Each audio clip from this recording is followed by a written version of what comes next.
Muy buenos días, queridos jóvenes y señoritas. Espero que este tiempo de cuarentena estén disfrutando en familia y cumpliendo con sus deberes escolares. En esta oportunidad hablaremos de un tema que es interesante, acerca de los reinos de los seres vivos. Ustedes saben que en la naturaleza hay una gran variedad de especies. Algunas son tan grandes como la ballena azul, que puede llegar a medir hasta 33,6 metros de largo y pesar 190 toneladas.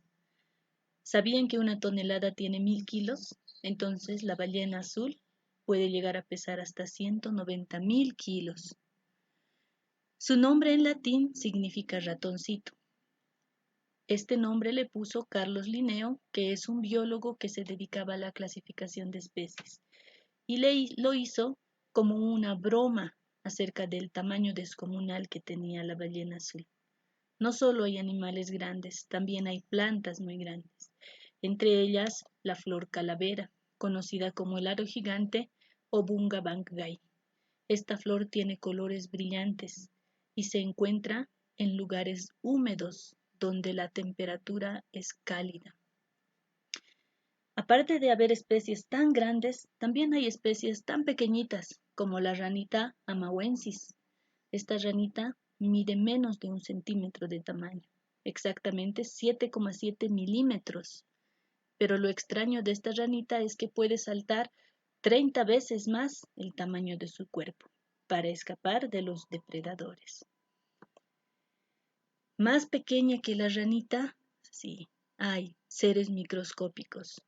¿Conocían ustedes a Plankton? Este animalito que aparece en la serie llamada Bob Esponja existe, es real, pero puede haber de dos especies. Puede ser fitoplancton, si estamos hablando de una planta, o estamos hablando de zooplancton. Son animales que se consideran los pulmones del planeta Tierra por la gran cantidad de oxígeno que poseen. Nos damos cuenta de su presencia porque siempre están en grupo y forman unas manchas verdes en los lagos y en los océanos. Hay especies también muy raras, como el blobfish, conocido como el pez gota.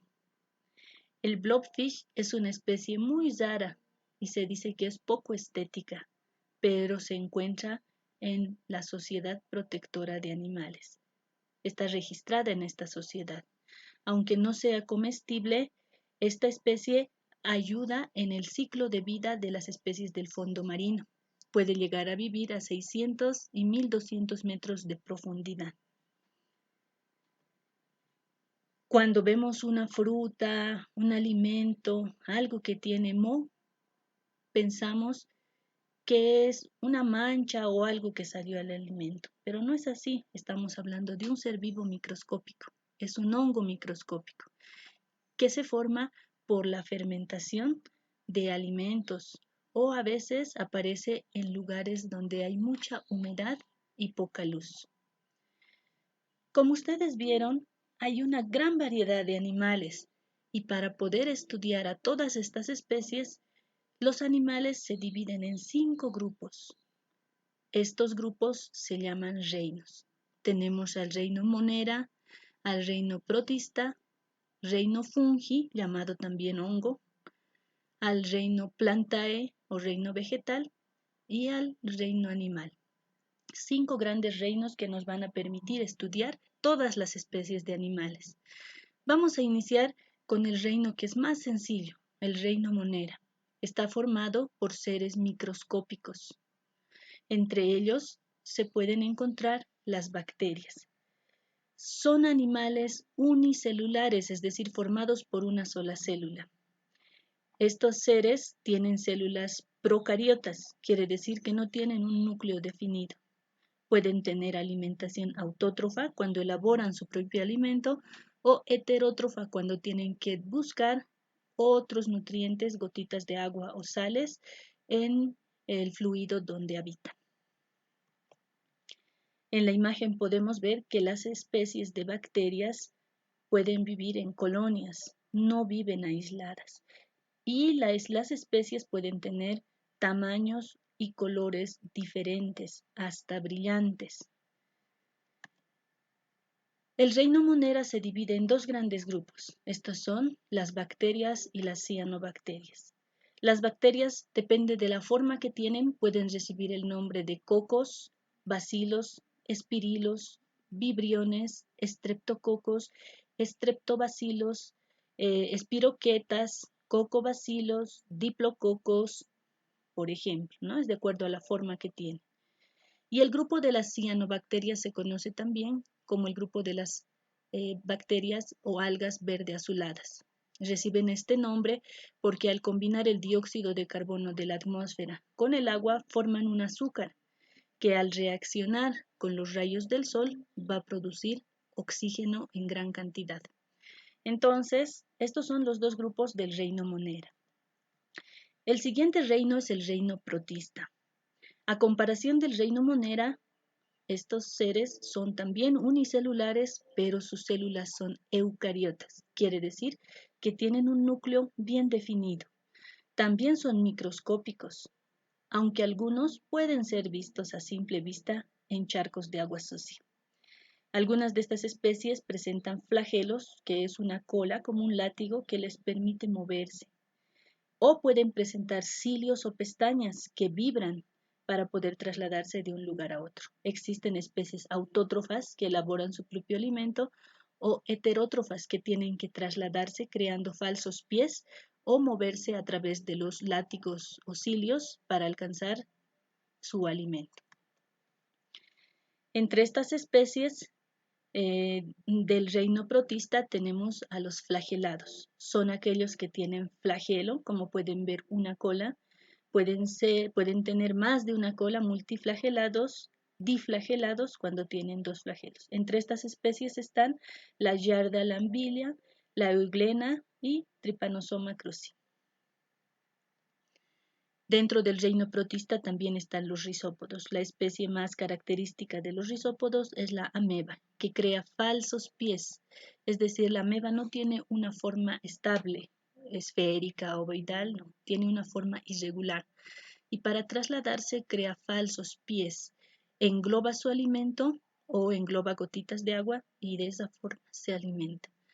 Existe el proceso de fagocitosis cuando se alimenta de cosas sólidas o de pinocitosis cuando se alimenta de gotitas de agua. Otro grupo dentro del reino protista es el de los protozoos. En este grupo se encuentra el paramecio, que tiene unas pestañas que vibran para poder trasladarse de un lugar a otro. También está la vorticela, que en la parte superior tiene cilios y pestañas y en la parte inferior tiene una cola o flagelo. Todos estos son seres unicelulares. El tercer reino, que no es menos importante y que anteriormente creaba mucha confusión porque decía que los hongos forman parte de las plantas, está formado por lo que ya mencioné, por los hongos. El reino fungi o reino de los hongos está formado por seres pluricelulares que tienen muchas células, pero células eucariotas. Se consideran seres descomponedores porque se alimentan de la materia muerta. Estos seres son heterótrofos, es decir, no pueden producir su propio alimento. Quiere decir que no realizan el proceso de fotosíntesis porque no tienen clorofila y en sus células no tienen cloroplastos. Existen también hongos que son unicelulares, microscópicos, y los que ven en la pantalla son seres hongos pluricelulares. El reino fungi se caracteriza por presentar seres o especies que tienen colores y aspectos diferentes. Entre ellos podemos ver al moho, que crece en lugares húmedos, como mencionábamos al inicio, las levaduras, que son seres que se reproducen fácilmente, y la levadura, por cierto, se utiliza para hacer pan. Una especie de hongo también es la penicilina, que ayuda a luchar contra las bacterias cuando existe alguna enfermedad en el organismo. Y están los champiñones.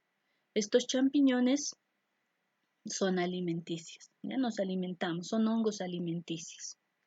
Y también están las setas, ¿no? El cuarto reino es el reino vegetal, que tiene muchas especies. Está formado por muchas células, son pluricelulares. Estas células son eucariotas, tienen un núcleo definido, son autótrofos porque por el proceso de fotosíntesis ellos elaboran su propio alimento. Este reino es muy importante en la naturaleza porque producen oxígeno. Gracias a ellos, todos los seres vivos tienen vida. Además, son productores, quiere decir que ocupan el primer eslabón en una pirámide alimenticia. ¿Quiénes se alimentan de ellos? Los herbívoros. Sin la presencia del reino vegetal no existirían los herbívoros. En el proceso de fotosíntesis existen dos fases. La fase oscura que se lleva a cabo en la noche, donde la planta elimina dióxido de carbono. Es por eso que no debemos dormir con plantas en exceso en el lugar donde vamos a descansar. Y en el día, a primera hora, la planta libera oxígeno puro. Por eso se recomienda salir a trotar, tomar aire libre muy temprano en la mañana, como a las 5 o 6 de la mañana. Esta es la fase luminosa. El reino vegetal se divide en dos grandes grupos, que son las criptógamas y las fanerógamas. Las criptógamas son plantas que no tienen flores, como los helechos, los musgos y las algas.